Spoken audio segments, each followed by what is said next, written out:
मित्रांनो, गेल्या 1 महिन्यापासून आम्ही तुम्हाला शिकवण्यासाठी येत होतो. अनुभवाच्या रूपात सांगायचं म्हणजे आम्ही तुमच्याकडून काहीतरी शिकलो आणि तुम्ही आमच्याकडून काहीतरी शिकले. हे मी माझ्या अनुभवातून व्यक्त करत आहे. सर्व शिक्षकासाठी ही कविता समर्पित. शिक्षक बनणे सोपे आहे पण शिकवणे अवघड. शिक्षक बनणे सोपे आहे पण शिकवणे अवघड. हा साज शिक्षकांना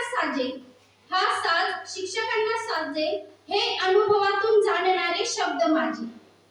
शिक्षकांच्या माझ्या पाठी आहे ओझे, कारण शिक्षक आपल्याला भरपूर अफाट असा ज्ञानाचा साठा देतात आणि विद्यार्थी त्याच ज्ञानाचे अनुकरण करून आपल्या आयुष्यामध्ये वाटचाल करत असतात. त्यामुळे ही लाईन, शिक्षकांच्या माझ्या पाठी आहे ओझे, ही वाणी काना प्रत्येकाच्या मनी रुजे.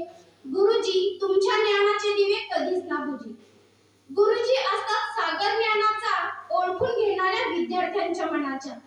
कारण कोणत्या विद्यार्थ्याच्या मनात काय सुरू आहे व विद्यार्थ्यांना कितपर्यंत समजलं हे फक्त शिक्षकच जाणू शकतात. त्यामुळे गुरुजी तुमच्या ज्ञानाचे दिवे कधी न बुजे. गुरुजी असतात सागर ज्ञानाचा, ओळखून घेणाऱ्या विद्यार्थ्यांच्या मनाचा. गुरुजी असतात ज्ञानाची शिदोरी, प्रत्येक जन्मोजन्मीची आपल्याकडे त्यांची उदारी. गुरुजी शिक्षक आपल्याला